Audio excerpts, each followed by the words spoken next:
procedures to import pets into Japan can be a little overwhelming for most pet owners, as most pet owners are unfamiliar with the import processes for most countries. Once you have your orders, or you suspect that you're going to get orders to come here to Japan, first thing you're going to need to do is you're going to have to discuss with either a USDA accredited veterinarian or a military veterinarian at a veterinary treatment facility at a base nearest to you. That veterinarian will be able to walk you through the process step by step. Since Japan does have a 180-day quarantine period that's required for your pet, starting at least 6 months prior to your arrival will reduce the amount of time that your pet will need to be in quarantine once they arrive in Japan.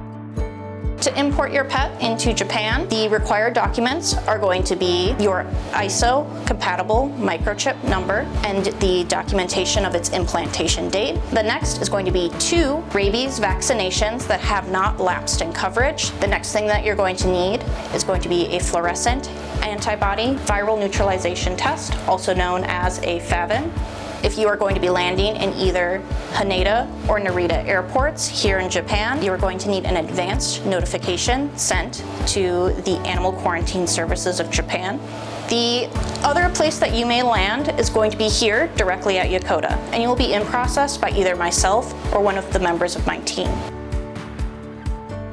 Lastly, at least 2 days before your arrival and no later than 10 days before your arrival, you will need a health certificate that is signed and stamped by either a USDA approved or accredited veterinarian or a U.S. Army Veterinary Corps officer.